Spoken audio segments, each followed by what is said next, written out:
saying it was just an act that happens sometimes. I was just in the heat of the moment. So the most important day of young Philly's life is here. He's arrived at court and taken a stand in his own trial where he will explain what happened and defend himself, where he's been accused of rape and other assault charges. So basically it starts off with him talking about being in a club after that performance. I was standing in the VIP and she was standing in the general area. She leaned over the barrier and she said something to me, which I can't remember. He told the court. I fancied her. We got chatting. Young Philly said he recalled putting his hand around the complainant's waist, but denied putting his hand down her pants and touching her breast, which obviously she accused him of. He fancied her, asking her, "Do you want to come home with me?" To which she said yes. Now, also focused in court today, he also told the court that her phone was taken off her by security to ensure his privacy.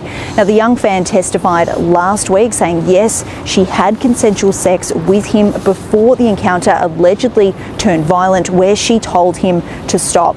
Now, the alleged assault, she said, included Mr. Barrientos allegedly raping her multiple times and choking and biting her. The court was shown last week multiple photos of her chest and her neck of swelling and bruising. Again, allegations Mr. Barrientos denies. So this is where Young Philly speaks about that part. Do you want to come home with me? Young Philly told the court he asked her if she wanted to come home about 10 minutes before he had left the club. So it was a last minute thing. Young Philly said the complainant said yes. Before I knew it, she was in my vehicle. He told the court. CCTV shown to the court shows Young Philly being escorted into the private minivan with a security entourage a short time later. Moments later, the complainant is seen following Young Philly into the minivan. The vibe was good in the car overall. Young Philly told the court the vehicle arrived at the hotel where the incident happened around 30 minutes later.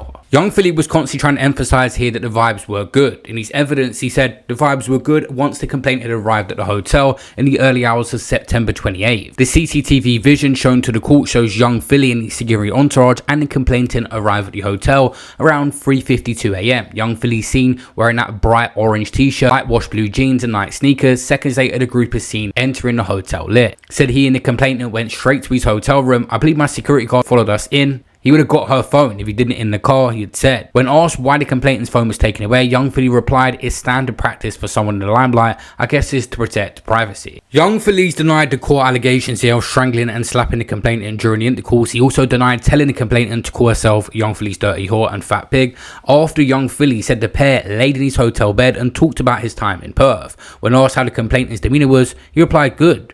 She actually got quite an amazing personality and seemed to enjoy my presence." When asked whether there was any discussion with the security guard about the complainant's sexual performance, Young Philly said no, because the intercourse was actually great. He claimed that he ordered her an Uber home a short time later. So the state prosecutor Danielle Clark had begun her cross-examination of Young Philly. She asked him why he approached the complainant at Bar One nightclub, to which he replied, "I fancied her. She was attractive and pretty." He admitted he was attracted to her large breasts. "If I was to chatting to another person in my team, I would catch her staring at me. I could tell she was into me," he told the court. Young Philly denied he had an opportunity in the nightclub to squeeze the complainant's breast and put his hands down her pants, and he did not know the complainant was younger than him.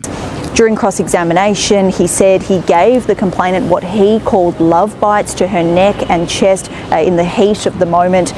Said he took her phone not in an intention to isolate her, but again for his privacy. So Pip, what happens next in this trial? Well, at this moment, we've come outside, but the prosecution is still cross-examining Mr. Barrientos. That is expected to wrap up this afternoon.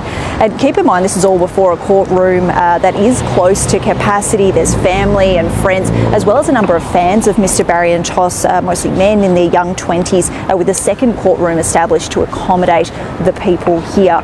The defence making its case today and tomorrow, with the trial expected to wrap up by the end of this week. Obviously, this is an Australian jury that Young Philly is up against, and he come into this defending himself by being very respectful. Obviously, they was painting him out to be nasty to her, calling her names, fat pig, all this stuff. But Young Philly, in this trial when getting cross-examined, was nothing but respect. His lawyer has done a very good job at putting across what Young Philly should come across like in court.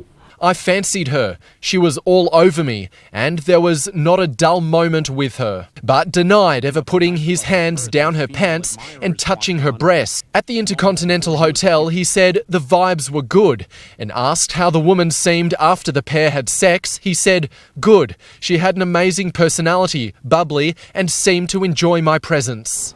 Under cross-examination, the prosecution put to him he never discussed boundaries or sexual limitations with the woman before intercourse. He agreed, saying, "We didn't have that discussion," and conceded he bit her face, neck and breasts, but insisted they were love bites, saying it was just an act that happens sometimes. I was just in the heat of the moment. One thing I will say is young Philly has gone on that stand for the most part and hasn't denied everything, and he's just been honest what happened from his point of view. That's why I think they've allowed him to be cross-examined, go on that stand, and he has admitted he done all them bites and stuff, but he's now saying he thought it was consensual. He could have blagged his way around this and said she could have inflicted them on herself. Remember, the medical records from dentists and hospitals were not adding up, but he's gone on there and said, I admit I did bite it, I was in the heat of the moment, it wasn't like that, it was consensual. Judge Linda Black revealed to the jury there had been social media posts in breach of the laws of the court.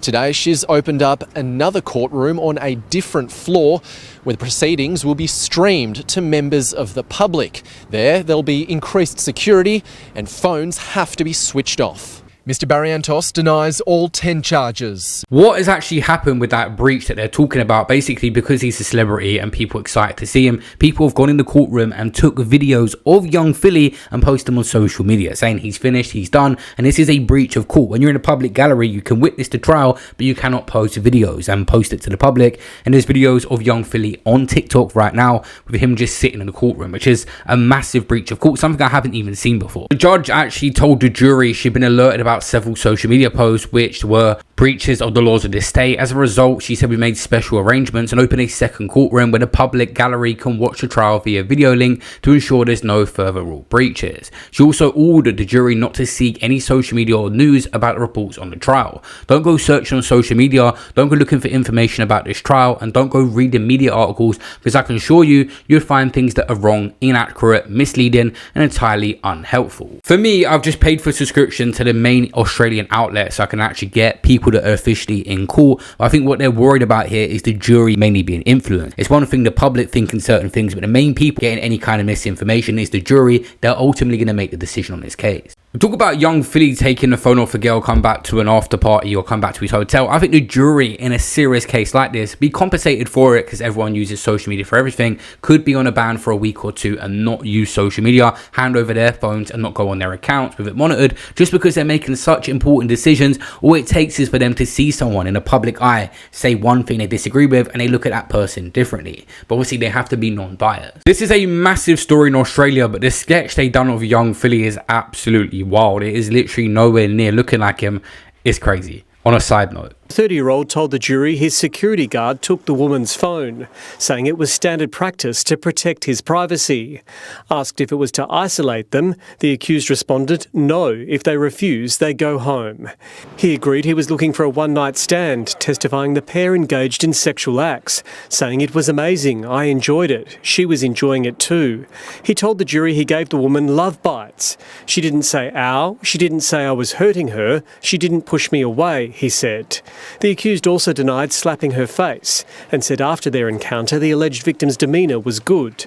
She's actually got an amazing personality, he said. Asked whether he had discussed her sexual boundaries with her, the accused replied, no, it was consensual sex.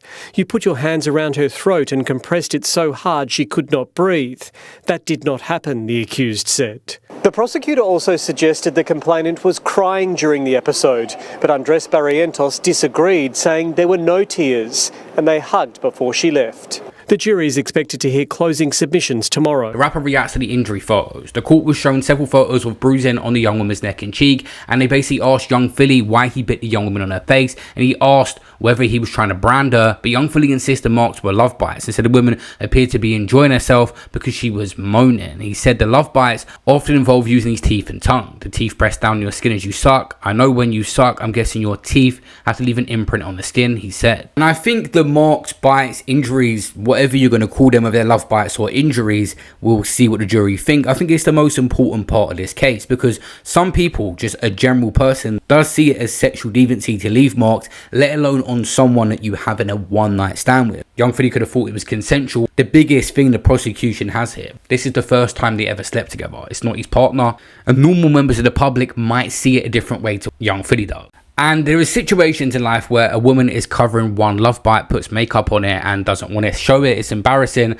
Things got a little bit too passionate. But when you're covered in multiple, that is when a family member will be like, what happened? Who? You don't even have a partner. Oh, it was a one night stand. And I do think it is a realistic prospect that family will look at that and say, no, that went too far. You need to go to the police and where things could have went wrong. It's important to note Young Philly denies hurting the women during the one night stand. He rejects all allegations he hurt the women during the intercall. He said there were no owls or there were no stops or there was no you're hurting me, he told the court. They said she meant absolutely nothing to you. Miss Clark said Young Philly showed such little respect to the woman. He did not walk her out of the hotel to the Uber. He didn't walk her out because she meant nothing to you, she said. Young Philly rejected the claim, saying, I wouldn't say that. I wasn't wanting her to be my girlfriend, but there was a level of respect. I respect her presence. But the Miss Clark hit back. You did not care for the complaining. 1 minute after you left your hotel, you bit her hard to the face, neck and breast, such that she asked you to stop. You choked her to the point she couldn't breathe, and you slapped her 4 times to the left side of her face.